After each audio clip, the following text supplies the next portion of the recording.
CRIF presenta la entrevista en línea con William Meléndez.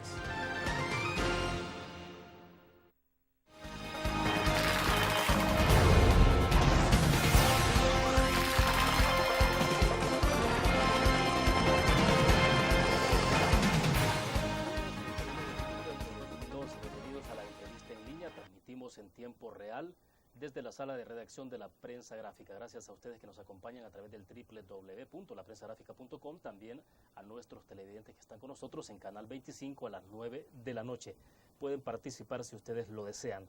De las lluvias que afectaron a nuestro país, mucho se habla del impacto a la infraestructura vial, que sin duda lo es, pero poco se ha dicho del impacto de este fenómeno climático sobre los sitios arqueológicos de importancia y valor histórico.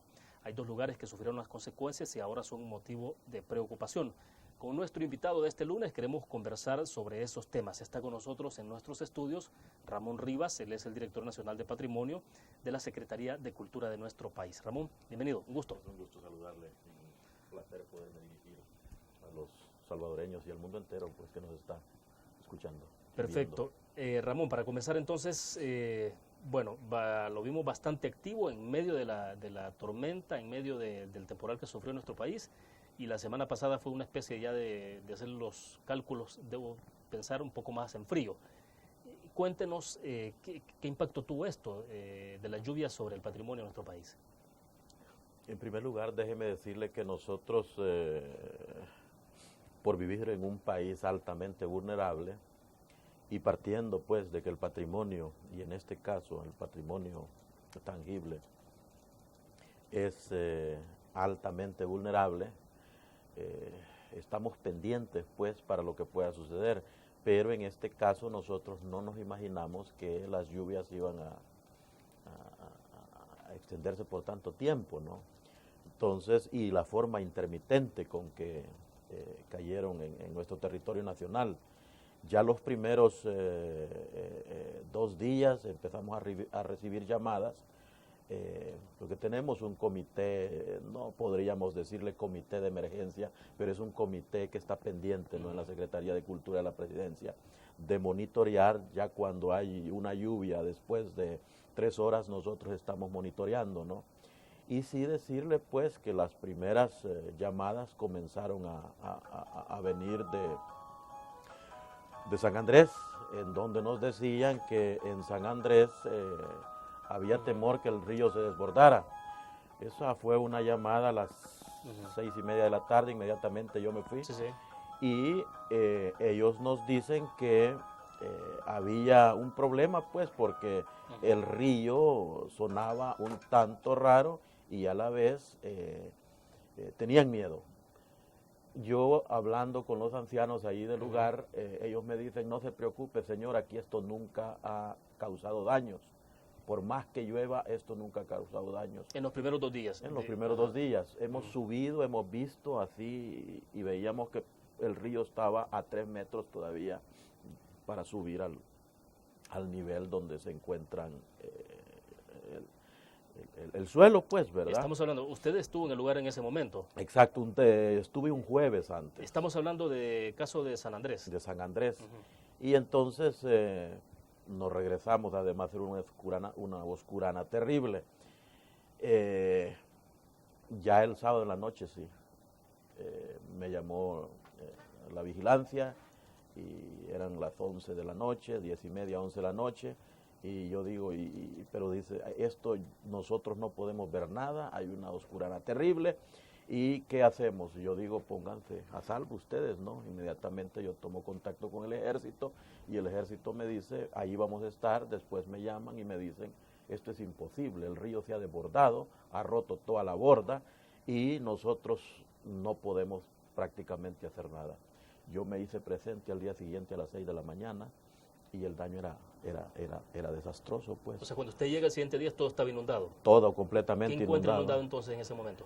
Todo el parque. Todo el parque. Todo el parque, completo, con excepción de las estructuras o lo que nosotros conocemos como pirámides, ¿no? Estas no tenían ningún daño, pero sí teníamos temor, había caído tanta agua y estaba cayendo tanta agua que nosotros decíamos cualquier momento las estructuras se pueden, como se dice popularmente, desmoronar, ¿no? entonces colapsar, ¿no? Pero las estructuras porque están un poco más en la parte más alta, ¿no? Exacto, exacto. Entonces, naturalmente, después podemos hablar de esto, nos dio algunas interpretaciones sobre por qué las poblaciones indígenas en ese tiempo, en la época prehispánica, edificaban de esa manera y no sufrían daños, ¿no? Entonces nosotros edificamos la parte, o cuando se edificó hace 10, 15, 20 años este complejo que ahora quedó prácticamente inundado, completamente inundado, nosotros nos preguntamos dónde está ese tipo de conocimiento, ¿verdad?, que hay que tomar en cuenta, sobre todo de culturas ancestrales. Pero déjeme decirle, cuando nosotros llegamos encontramos efectivamente el metro a 1,30 m de agua, todo el complejo ahí. Era desastroso, pues veíamos cómo las tiendas de artesanía, todo estaba flotando sobre el agua, ¿no? Y las ventas ahí, pues hasta las mesas flotaban sobre el agua. Yo nunca me había imaginado eso, pero mi preocupación era el museo y sus piezas arqueológicas, ¿no? Perfecto. Debo hacer nuestra primera pausa. Cuando regresemos hablemos del museo. Me interesa que nos cuente. Debo entender que hay un aproximado de 800 metros de túneles en la pirámide. A lo mejor si usted nos cuenta entonces cómo está esa situación de la pirámide en concreto. Vamos a la pausa.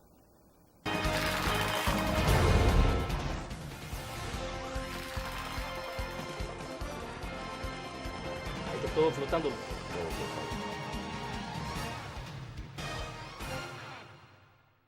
¿Qué te parece si este año descubres nuevos destinos? Alcanzas tus metas. Manejas nuevos triunfos sin más preocupaciones. Cuenta con nosotros para lograr todas tus aspiraciones. Los créditos de la Agrícola te acompañan para que puedas crecer hasta donde te lo has propuesto. Solicítalos al 2210-9800 en bancoagricola.com o en agencias. Banco Agrícola. Tu periódico es dinero, porque ahora puedes pagar con la prensa gráfica. Busca y recorta en tu periódico el dinero, que podrás canjear en los establecimientos de nuestros aliados. Encontrarás uno cada día. Compra con la prensa gráfica y encuentra una buena noticia para tu bolsillo. Con la prensa gráfica lo compras. Con la prensa gráfica lo pagas. La prensa gráfica. Noticias de verdad.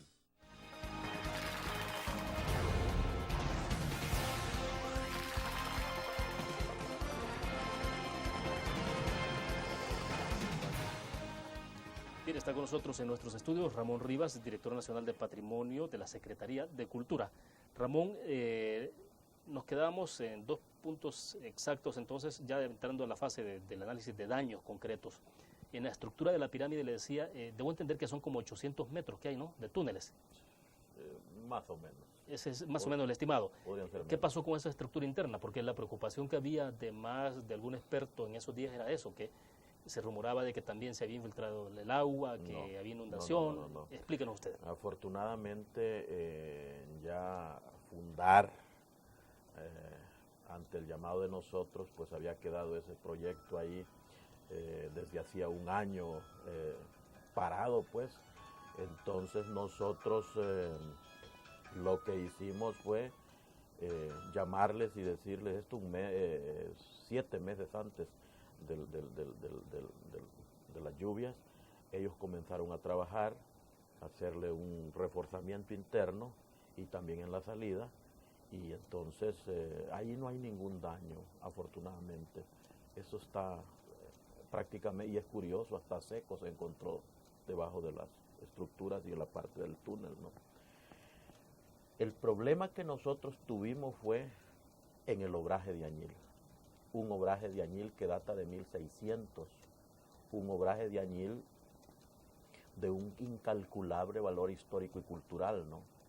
Una fábrica, pues, para producir tinta, en donde se producía la tinta y se exportaba, ¿verdad?, a Europa. Eso lo encontré completamente lleno de agua, es decir, hasta el techo que tiene de protección llegaba el agua. Todavía estamos sacando el agua. Y esto nos complica, pues, ¿por qué? Por el hecho de que después hay que restaurar. Y usted sabe que en el patrimonio la restauración es lo más caro que existe, ¿no? Entonces, aquí no podemos todavía hacer un estimado. El otro problema que yo me encontré en la visita que hiciéramos con personeros de la prensa gráfica y otros medios de comunicación la semana pasada fue la sorpresa que tuve en una sala de proyecciones que la habíamos reacomodado muy elegantemente, ¿no?, para llevar a cabo conferencias, pero también para todo tipo de actividades culturales. Encontramos un desastre total, hasta peces habían. Imagínese usted la distancia del río y la distancia donde se encuentra esa sala de proyecciones. Y habían ¿Cuánto puede tener de distancia del río? Calculamos unos 350, tal vez unos 400 metros. O sea que en teoría la estructura está a una distancia prudente, pues Exacto. se podría pensar que es prudente. Exacto. Entonces, pero lo más complicado del caso es que están haciendo agua ahora, todavía. ¿En qué punto específico? En la sala de proyecciones están haciendo agua, ¿no? Entonces, eso significa que con esta cantidad de agua que ha caído, hay un descontrol también, si podemos mencionar esa terminología, de los mantos acuíferos ahora ahí, ¿no? Entonces, no sabemos dónde se va a secar y no sabemos también dónde puede vertir más agua, ¿no? El otro problema que tuvimos fue cuando llegamos, que encontramos completamente, era una piscina grande, una piscina inmensa, el anfiteatro, ¿no? Y el desastre total, ¿no? Curioso del caso es que 2 horas después bajaba el agua. La cantidad de lodo era terrible, pero inmediatamente con las repuntas que se conocen, subía otra vez, ¿no? Entonces nosotros lo que hicimos fue evacuar todo el material arqueológico que estaba en exhibición en la sala del museo. ¿Las piezas en exhibición las se recuperaron? piezas ¿No hay ninguna que se completamente, extraviara o no hay dañara? ni una que se extrañó, aunque cuando entramos al museo habían vitrinas y habían también bases de vitrina que estaban flotando, habían 2 vitrinas que estaban completamente destruidas, ¿no?, por la fuerza del agua. Pero afortunadamente todas las piezas arqueológicas las pusimos en un lugar seguro, colocamos en un lugar seguro y 2 días después las hemos transportado al Museo Nacional de Antropología, ¿no? Ahí se encuentran resguardadas.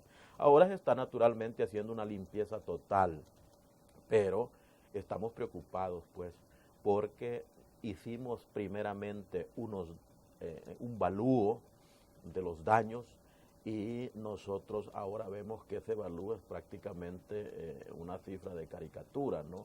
Porque conversando ayer con un ingeniero, él me decía, no, si solo en el muro de contención que hay que preparar para protegerse del río, porque el clima ha cambiado, los informes científicos lo están diciendo, Sí, claro. y nosotros sabemos que esto puede volver a suceder el próximo año o dentro de 2 años. Entonces yo creo que ante estas situaciones hay que trabajar en una forma efectiva, ¿no? Y Ya. tampoco se trata de botar el dinero, ¿no? Pero cuando usted habló en la primera cifra que dio de la semana pasada de $850,000, eso era prácticamente solo para retirar el lodo, el sedimento que ha quedado. Es decir, No, 800, ¿hasta dónde les...? No, $850,000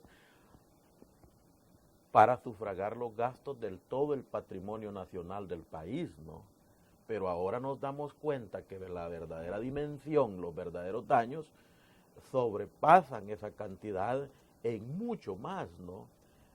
Para darle un ejemplo, el Teatro de Santa Ana, porque ahorita estamos hablando solamente del patrimonio arqueológico, pero para darle un ejemplo, el Teatro de Santa Ana, ahí había una filtración de agua, había una gotera, pero el agua veíamos que se iba filtrando. Cuando nuestros expertos llegan a ver el Teatro de Santa Ana, se dan cuenta de que esta filtración había causado ya una cárcava en los fundamentos, uno de los fundamentos del Teatro de Santa Ana. Entonces, con esto le quiero decir yo que cuando uno trabaja con inmuebles históricos y que tienen una cantidad de años, un daño menor, ya cuando uno lo va a intervenir, puede ser un daño mayor, ¿no? Y esto naturalmente aumenta Sí, claro, los costos, ¿no? Claro. Ahora, quiero volver al caso de San Andrés, porque entonces habría que hacer obras de mitigación. Hay que hacer obras de mitigación y hay que eso hacer obras de sería- mitigación urgente, y me refiero, en todo este verano tendríamos y debemos trabajar en obras de mitigación. Pero eso qué implica, ¿cuánto habría que construir, por ejemplo, de ¿qué sería? ¿Una especie de levantar un muro? ¿O qué tipo de trabajo? Fíjese que es curioso, ya que tocamos este caso, ahora que el agua, la fuerza del agua desbordó el muro, nos damos cuenta que las plaquetas de cemento que habían puesto para hacer el muro prácticamente solo estaban colocadas, no tenían fundamentos. Entonces uno se pregunta qué sucedía aquí, ¿no? Pero ese no es el caso. Nosotros estamos seguros que aunque hubiera tenido fundamentos, la fuerza del agua las hubiera derribado, ¿no? Entonces ahora los ingenieros me dicen, aquí hay que hacer un trabajo reforzado, un trabajo donde se utilice piedra, un trabajo donde se utilice arena y cemento bien compactado, ¿no? Para evitar que esto pueda volver a suceder. Entonces, los costos naturalmente los estoy esperando todavía, ¿no? La cuantificación de todo este proyecto que tendríamos que hacer. Solo en San Andrés. Solo en San Andrés. Me decían así, a grosso modo, por ejemplo, me decía, si yo doy un costo estimado, pero tengo mucho cuidado para hacer esto, estaríamos gastando solo en San Andrés para hacer la valla de protección, el muro, entre 350,000 y 400,000 dólares, me decía. Esto naturalmente a mí me preocupa como encargado del patrimonio, como custodio del patrimonio, porque nosotros como Secretaría de Cultura no disponemos de fondos para este tipo de calamidades, ¿no? Ni tampoco disponemos fondos para trabajar en la protección y en la restauración del patrimonio, ¿no? Aquí por cuestiones históricas y por cuestiones de carácter, qué sé yo, político, o tal vez por desconocimiento de la importancia que tiene el patrimonio, aquí la Secretaría de Cultura, y en aquel tiempo con Cultura, ha existido como institución que solamente recibe los fondos, pero mayoritariamente estos fondos son solamente para pagar al personal que allí labora, ¿no? Ya, entonces, esto es... Entiende lo complicado del fenómeno. Debo hacer otra pausa. Cuando regresemos quiero que vayamos hablando de otro sitio, por ejemplo, San Andrés, Joyas de Serén, exactamente, porque es un patrimonio de la humanidad. ¿Qué pasa con Joyas de Serén y otros sitios más, para que luego hagamos una evaluación de las implicaciones que puede tener esto en términos económicos y de forma global? Vamos a una pausa, volvemos.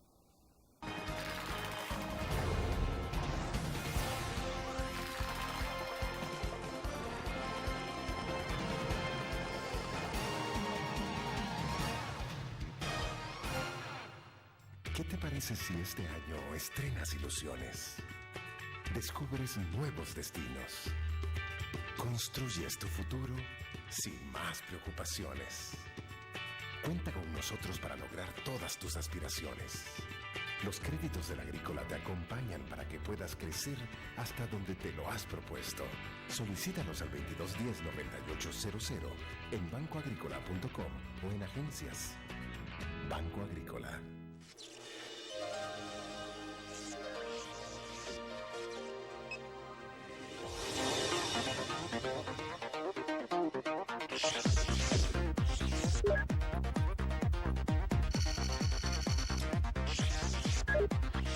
Estimulamos tus sentidos para que leas, veas, escuches e interactúes con la verdad. LPG Multimedia.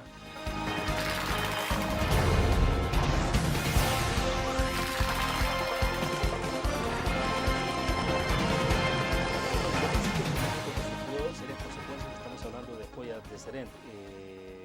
Parece que son como los dos más relevantes, ¿no? San Andrés, Joyas de Serén. Sí, pero mucho más relevante desde el punto de vista mundial es Joyas de Serén, ¿no? Aunque la importancia histórica y cultural es relevante para ambos sitios, pero la diferencia es que Joyas de Serén, por su categoría, por su magnitud y por lo específico del sitio, tiene el estatus pues más alto que se le puede otorgar a un monumento, ¿no? Y en este caso es Patrimonio de la Humanidad, otorgado en 1993 por la UNESCO, ¿no? ¿Verdad? Entonces, ahí yo fui llamado con urgencia un día jueves, un día martes. Ya el martes había comenzado a llover y fui en la noche y me dijeron, mire doctor, aquí está sucediendo algo raro, aquí están haciendo agua. Y había comenzado a llover nomás. ¿En qué parte específica estaban haciendo agua? Nosotros lo conocemos como el complejo 2, en las estructuras 7 y 9. y yo no sé si usted ha estado en el sitio arqueológico que naturalmente que ha estado, pero hay un que nosotros le conocemos como temazcal, ¿no? Que es una fauna que tenían los pueblos prehispánicos, pero es una estructura que ha dado la vuelta al mundo por su monumentalidad y por el contenido histórico y cultural que tiene, ¿no? Ahí estaba filtrando agua en una de las esquinas, pero también de las paredes. Es increíble, pero hasta el día de hoy, ya naturalmente con menor cantidad, estamos sacando agua. Ahí se ha trabajado día y noche y se tuvo que poner hasta bombas achicadoras para sacar el agua. Ya se puede imaginar usted la cantidad de agua que ha salido, ¿no? Bueno, lo importante de Joya de Serén fue que las estructuras las pudimos, a pesar de la gran cantidad de lluvia que estaba cayendo, las pudimos mantener secas, que era lo más importante. Entonces, allí los expertos idearon estrategias para cómo hacer un pozo, para que se fuera el agua y desde ese pozo bombearlo, ¿no? Inmediatamente nosotros tomamos contacto con el Centro Mundial del Patrimonio en París e informamos del estado de la cuestión, ¿no? Ellos inmediatamente nos dicen que iban a enviar un consultor. Sí, sí. Y entonces ya el consultor estuvo aquí, ha hecho la evaluación, nos ha felicitado por el trabajo tan rápido en que hemos actuado, ¿no? Pero nosotros hemos detectado, sobre todo el domingo ya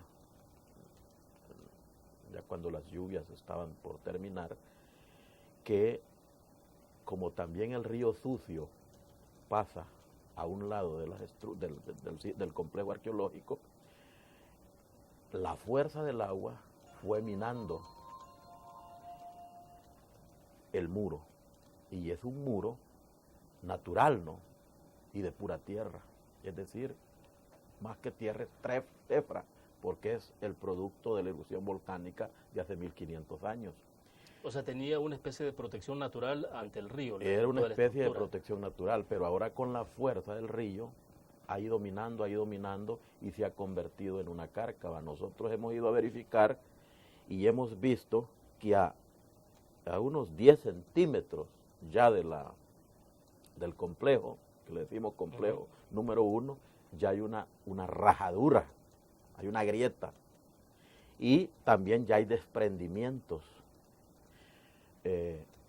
Nosotros hemos hablado con los ingenieros que visitaron el lugar para hacer la evaluación, y ahí ellos nos dicen, aquí hay que actuar de inmediato, al terminar de llover.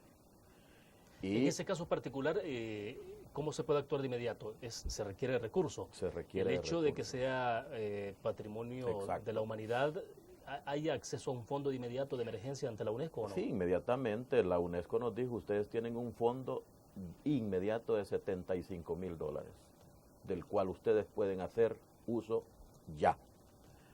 Entonces nosotros nos empezamos a preparar el proyecto, pero estábamos más enfocados en el agua que estaba filtrándose, ¿no? Pero ahora el problema que encontramos es otro, porque hay que hacer muros de contención.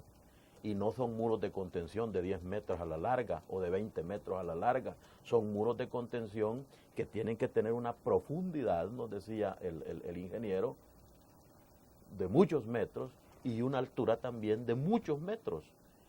Es más, nos decía, podría ser, pero esto yo lo tengo que consultar con otros expertos, que hay que mover el río para poder trabajar aquí y prepararnos, dice, ante lo que pueda suceder dentro de 10, dentro de 2 años o a lo mejor el próximo año.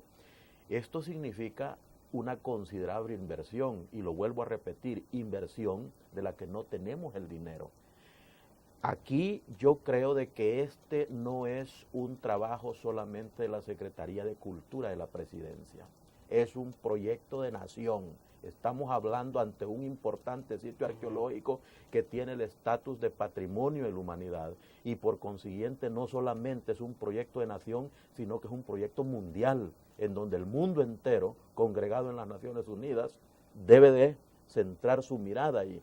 Afortunadamente ya el Centro de Patrimonio Mundial ha enviado un experto, está trabajando ya en el informe y nos dijo, aquí tenemos que actuar de inmediato. Nosotros tenemos la plena certeza y la plena seguridad por las constantes llamadas que tenemos, conversaciones que tenemos telefónicas con el Centro de Patrimonio Mundial, que están preocupados ellos también. Perfecto, vamos a la pausa. Cuando regresemos creo que es importante que le cuente al mundo, Ramón, qué es lo que encontramos, o sea, qué es lo que puede encontrar la humanidad en ese sitio y qué es lo que lo hace relevante y desde luego importante para que se proteja. Vamos a una pequeña pausa y volvemos.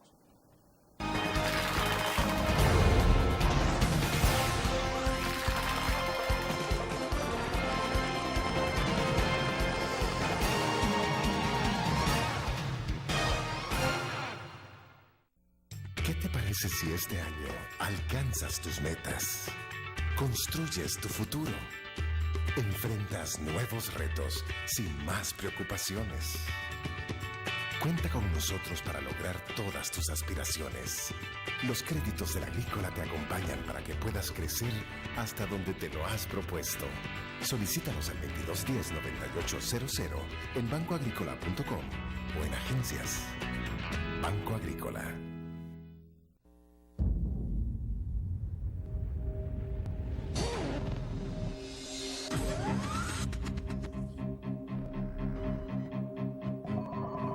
El inicio de una estrategia financiera desde los negocios y la actividad económica hacia toda Centroamérica.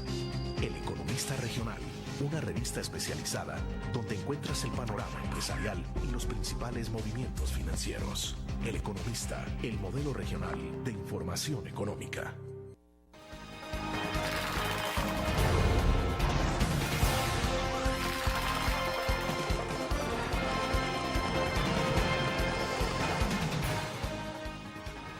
Ramón, desde pequeños en la escuela uno aprende a conocer los sitios más importantes, San Andrés, Tazumal y todos esos más.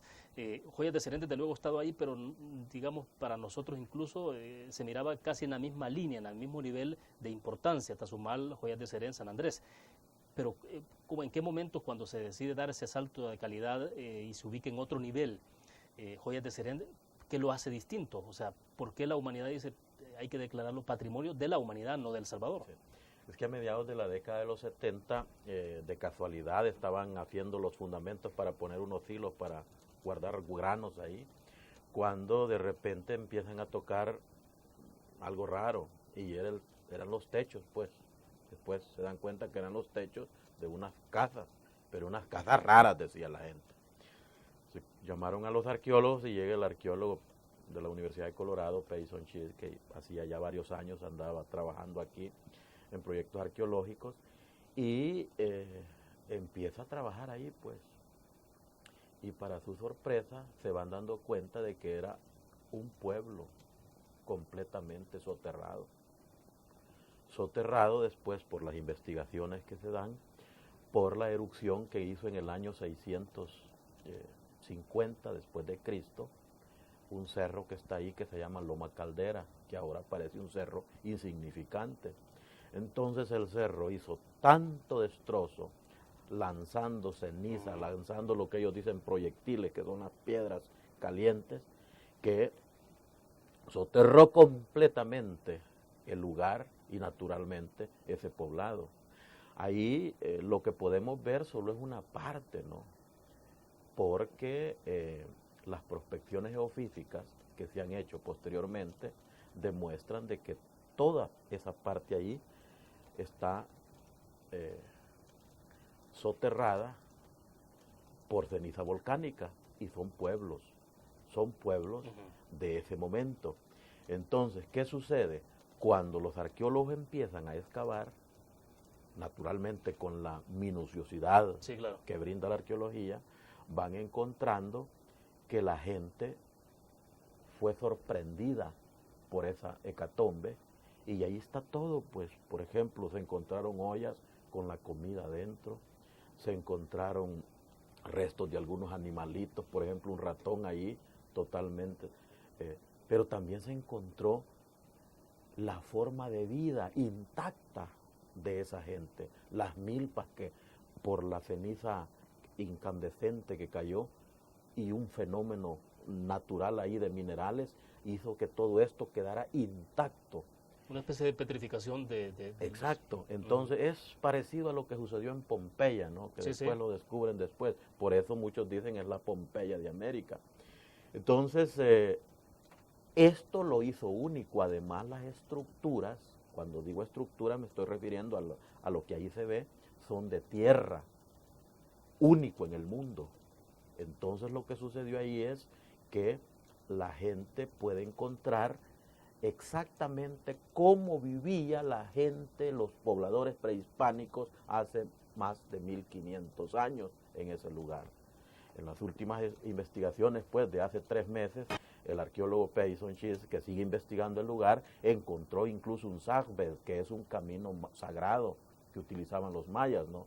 Sabemos, pues, que era una población maya, una población que nosotros ahora nos damos cuenta que jugaba un papel muy importante, Claro. porque pensando de que nosotros creíamos que solamente producían maíz, el arqueólogo Payson Chis descubre que producían yuca, y yuca en grandes cantidades, y nosotros sabemos que cuando se produce en grandes cantidades es porque hay una formidable estructura organizativa de Sí, ese porque hay pueblo, demanda, ¿no? hay población que exacto. abastecer. Entonces, Pero, a ver, ¿qué pasa finalmente en términos de la trascendencia que el lugar va teniendo con el tiempo? ¿Por qué no hemos visto, a pesar de las investigaciones, un poco de excavaciones, no hay restos humanos?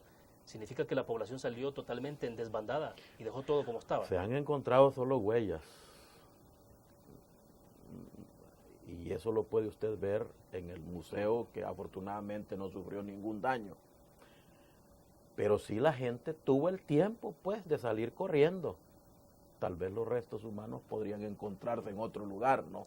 Pero estas serán otras investigaciones. Pero sí, lo único que tiene ese sitio y que lo hace acreedor de ese título de Patrimonio de la Humanidad, es haber encontrado un pueblo completamente intacto. Y para nosotros es un gran compromiso, pues, porque el momento mismo cuando el pueblo es descubierto, los arqueólogos y los expertos tienen que trabajar muy rápido, porque con el contacto ya natural empiezan a deteriorarse varias cuestiones. Pero lo que usted puede ver ahí es lo que ha quedado, lo demás lo tenemos resguardado en el Museo Nacional de Antropología, en las bodegas, pero también lo demás lo puede usted ver, apreciar, claro, en el museo del lugar, pues, del sitio arqueológico. Es algo único. Pero ahora viene la pregunta, ¿por qué solamente Joya de Serén? ¿Será que en El Salvador existen lugares solamente como Joya de Serén? Bueno, interesante. Lo interrumpo y dejamos la continuidad de la conversación después de una pequeña pausa. Volvemos.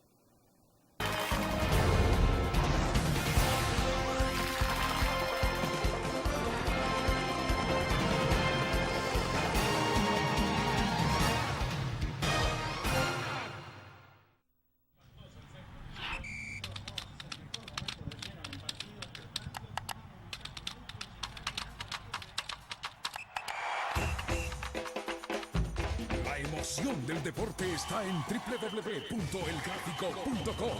Ingresa al nuevo escenario deportivo y descubrí toda la pasión del deporte. Fotos, videos, fichas y resultados de las mejores ligas del mundo.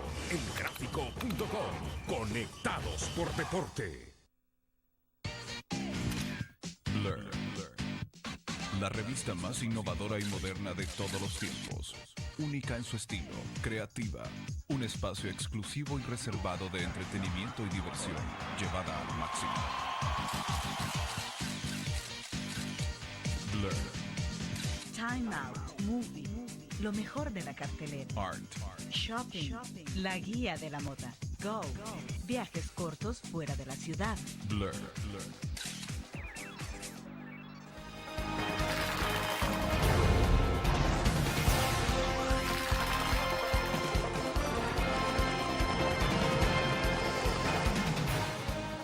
Bueno, Ramón, lo interrumpí con la idea en el segmento anterior para que vayamos terminando entonces sobre este punto, porque me interesa ya que nos dé una visión global de cuánto puede ser esto. No le pido que me dé una cifra exacta en daños, pero un estimado global después de todo esto. Pero Bueno, Sí, por ejemplo, la pregunta ¿es solamente Joya de Serén de importancia en El Salvador? ¿Y qué pasa con los otros sitios? Nunca podrán los otros sitios optar este magno estatus. Naturalmente que sí. Por ejemplo, nosotros estamos trabajando ahora en Ciudad Vieja y que la queremos abrir al público el próximo año. Naturalmente nos hemos retrasado ya con esto en algunos meses, pero es un nuevo sitio arqueológico e histórico que nosotros los salvadoreños vamos a poder apreciar. Ciudad Vieja es la primera ciudad que fundaron los españoles en esta parte del mundo. Ahí usted encuentra... ¿Estamos hablando de qué lugar exactamente? Está entre Suchitoto y San Martín.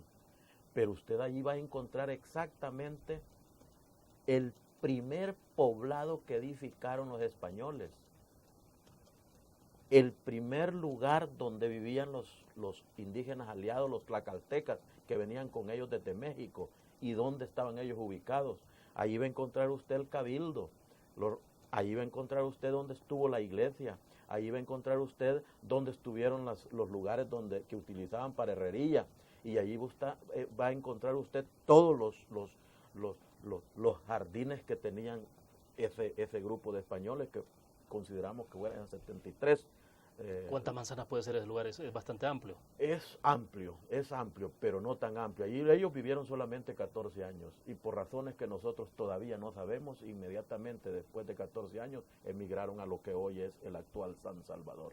Claro. Entonces, esto queremos nosotros. Van a ser otras autoridades en la Secretaría de Cultura las que van a tener la obligación de proponerlo como candidato ante la UNESCO para optar ese magno título. Naturalmente esto es todo un proceso, no es como llegar a una canonización, ¿no? ¿Verdad? Si permito comparar. Pero también San Andrés, que es del que hemos estado hablando, tiene tantos daños ahora infraestructurales. Afortunadamente las pirámides están intactas, pero San Andrés, no se le olvide que fue la gran periferia de todo un gran imperio maya, y por ser la periferia jugó un importante papel desde el punto de vista económico, desde el punto de vista social, desde el punto de vista político, pero también desde el punto de vista religioso. Acuérdese que eran sociedades teocráticas en ese tiempo. Y este San Andrés, así como lo ve, podría ser un importante referente para ponerlo también como candidato. Lo mismo tenemos otro sitio arqueológico de Cihuatán. Sí, claro, claro. Entonces, yo creo que en el país hemos ido poco a poco, no sé qué ha pasado, pero yo creo que nosotros debemos de ser, con los elementos y los fundamentos que nos da el conocimiento científico, debemos de ser agresivos también y no sentirnos acomplejados, pero sí decirle al mundo: señores, este país que se llama El Salvador tiene importantes referentes culturales que datan desde la época prehispánica y nos sentimos orgullosos, y porque somos orgullosos los queremos dar a conocer al mundo, ¿no? Perfecto. Entonces, yo creo que de eso se trata. De acuerdo. Ahora, hablemos entonces del cálculo global. ¿Qué puede significar esto en términos económicos? ¿De cuánto se debe disponer para trabajar ya no solo en la limpieza de los lugares y tratar de volver las cosas a su estado original, sino de evitar tragedias? Cuidado, porque aquí hay dos cosas. En primer lugar, de lo que hemos estado hablando aquí, de los sitios arqueológicos.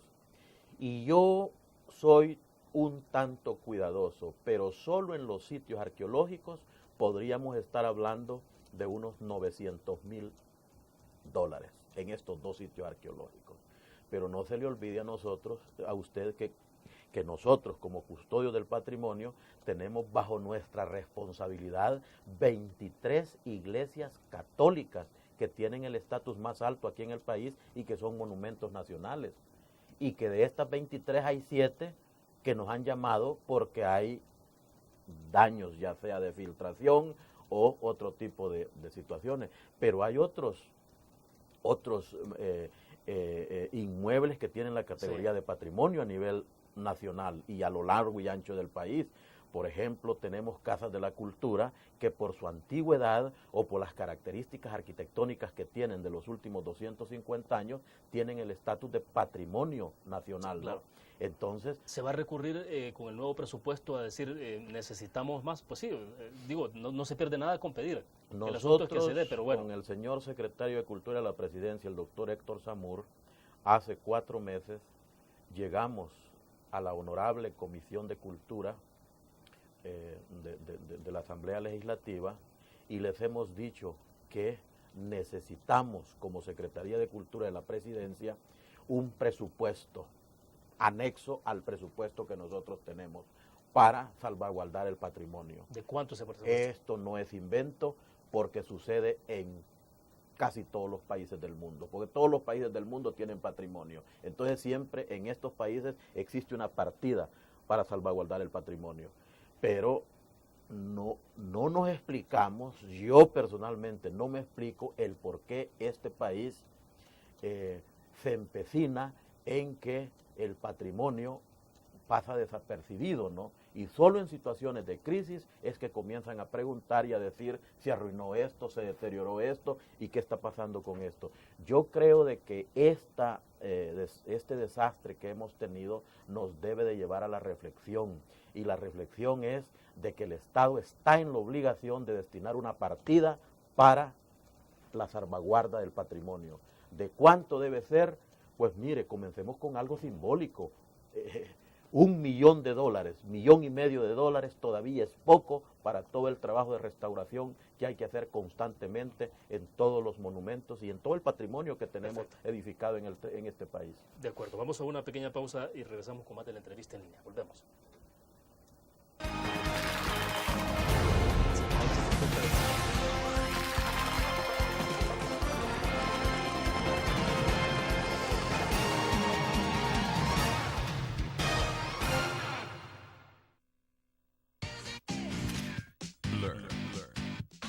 La revista más innovadora y moderna de todos los tiempos. Única en su estilo, creativa. Un espacio exclusivo y reservado de entretenimiento y diversión, llevada al máximo. Blur. Time Out, Movie, lo mejor de la cartelera. Art. Shopping, la guía de la moda. Go, viajes cortos fuera de la ciudad. Blur. Tu periódico es dinero, porque ahora puedes pagar con la prensa gráfica. Busca y recorta en tu periódico el dinero que podrás canjear en los establecimientos de nuestros aliados. Encontrarás uno cada día. Compra con la prensa gráfica y encuentra una buena noticia para tu bolsillo. Con la prensa gráfica lo compras. Con la prensa gráfica lo pagas. La prensa gráfica. Noticias de verdad.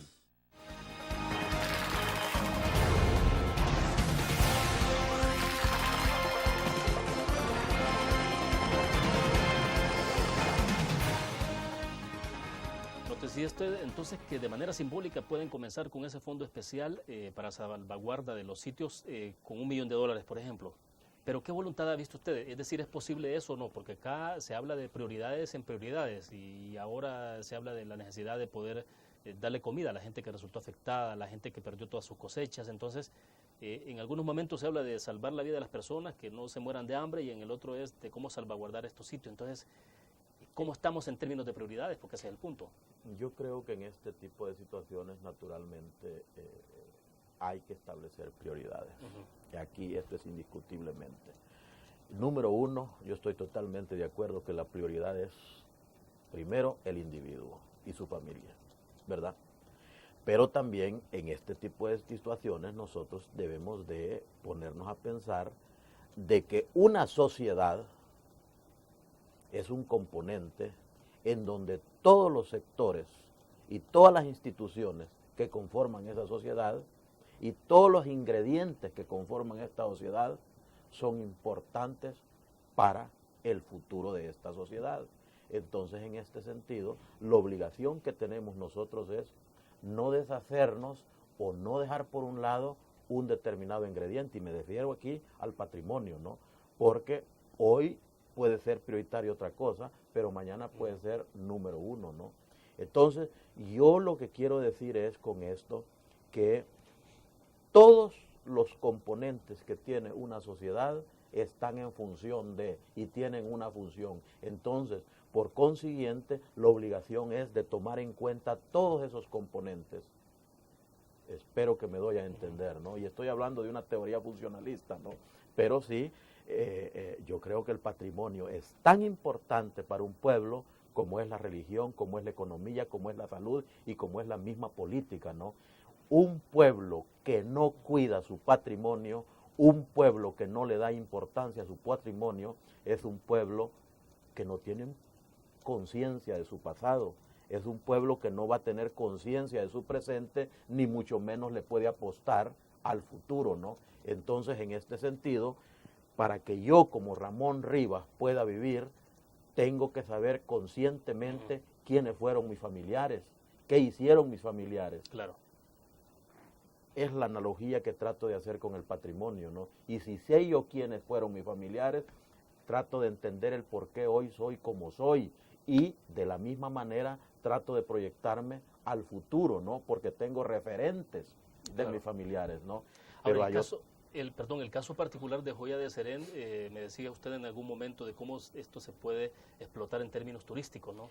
Una vez que se pudiera desarrollar más todavía, cómo generarlo, promoverlo a nivel mundial, ya tiene en sí mismo tiene ya una marca. Cuando se considera patrimonio de la humanidad, eso le da un estatus distinto. Por lo tanto, en términos de promoción... Mire, yo estoy muy al tanto de lo que sucede en nuestro país en el ámbito del turismo porque formo parte, soy uno de los directores de la Corporación Salvadoreña de Turismo por parte del gobierno, ¿no? Y sabemos muy bien que en este país la gente ya no solo le apuesta, y me refiero a los extranjeros, ya no solo le apuesta al turismo de playa, ¿no? Sino que también le está apostando al turismo cultural, ¿no? Y en el turismo cultural ellos dicen, ¿dónde están los sitios arqueológicos? Queremos visitarles, ¿no? Hay varias actividades que nosotros teníamos ya programadas, por ejemplo, en San Andrés, magnos eventos que se han tenido que suspender por la magnitud del siniestro, ¿no? Y también decirle, pues, que a pesar de la magnitud del siniestro, para mí fue impresionante y se lo pueden confirmar los medios de comunicación que me acompañaron a mí en Joya de Serén la semana pasada. Habían 7 buses, de los cuales 3 buses eran de extranjeros visitando el sitio arqueológico de Joya de Serén, ¿no?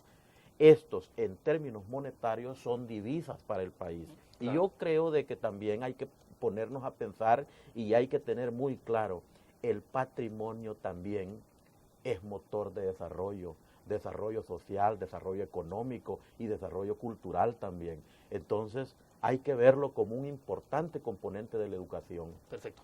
Vamos a la última pausa. Quiero que hablemos los últimos minutos que nos quedan sobre el tema del Bicentenario. Hay toda una programación de esta semana. A lo mejor nos explica muy rápido de qué estamos hablando. Vamos a la pausa, volvemos.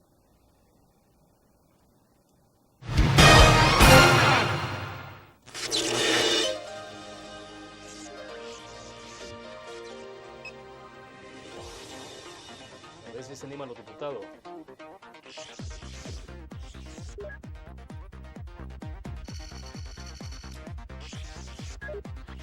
Estimulamos tus sentidos para que leas, veas, escuches e interactúes con la verdad. LPG Multimedia. Tu periódico es dinero, porque ahora puedes pagar con la prensa gráfica.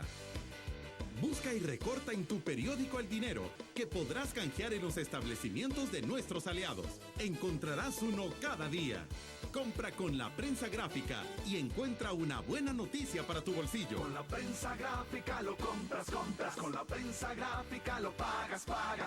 La prensa gráfica. Noticias de verdad.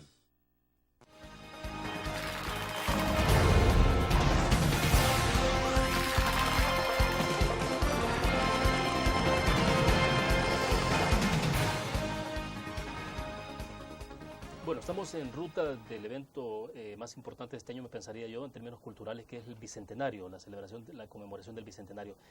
¿Qué de lo más relevante? Porque, bueno, ustedes tienen muchas actividades, pero ¿cuáles serían como las más destacables que van a tener en esta semana? Sin decirle, pues, que el 5 de noviembre de este año se van a cumplir 200 años, pues, que un grupo de patriotas se tomó la iniciativa ya brava, pues, de decir, queremos independizarnos de la madre patria y queremos ser libres, soberanos e independientes. Proceso, pues, que se iba a consolidar hasta 1821, ¿no?, cuando se firme el Acta de Independencia. Pero sí, la Secretaría de Cultura de la Presidencia, que es la encargada por el Estado, pues, el mandato que dio el señor presidente, la Cancillería de la República, nosotros somos los ejecutores, ¿no?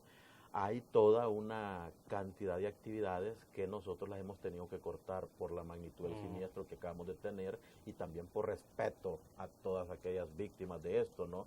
Y prioridades, pues, que como muy bien hablábamos hace un rato, hay que llevar a cabo, ¿no? Entonces, pero sí decirle que hay toda una gama de actividades, ¿no? Desde presentaciones de libros, desde discursos alusivos a este magno evento, pero también desde recordadas en la mañana con cohetes, con música, pero también conferencias que se van a llevar a cabo a lo largo y ancho del país, la Orquesta Nacional, sí, claro, el Coro Nacional, que van a estar amenizando todos estos eventos. Hay un programa debidamente ya establecido que salió publicado en los tres grandes periódicos de este país, ¿no? Y esta semana se une otro periódico para darle la información pertinente a la población. Se va a presentar un libro también que se llama Historia Mínima de El Salvador, un libro donde nosotros tratamos de dar elementos de juicio de la historia sobre la historia de El Salvador, en donde, porque esta es una historia que se ha construido en base a mitos, ¿no? Destacados historiadores, sí, claro, ahora salen con sus respectivos puntos de vista, producto de la investigación, y bueno, va a ser un magno evento, y decirle pues que, y para evitar malos entendidos, que la celebración, que yo siempre he dicho que es una conmemoración, porque hay que conmemorar qué ha pasado en estos 200 años en el país, donde los desastres sociales han ido de la mano con los desastres naturales. Hay que pensar qué hemos hecho, qué hemos alcanzado en estos 200 años y cómo nos vamos a enrumbar como individuos, como sociedad y como país para el futuro, ¿no? Justo a eso iba. ¿Qué es lo más rescatable que usted encuentra de esto? O sea, lo que más se debe rescatar y que debe quedar en la conciencia del colectivo, de la sociedad en este país. Hay varias cosas.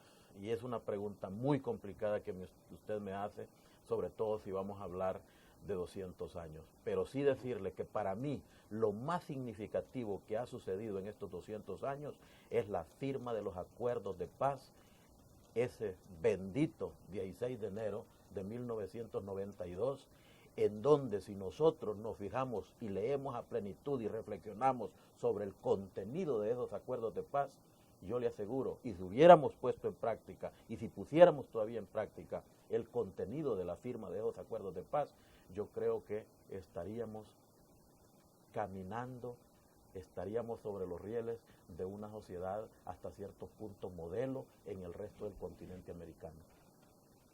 Para mí eso ha sido muy... O sea, los acuerdos de paz como luz que puede seguir encendida, guiando un poco el camino de este país. Exacto.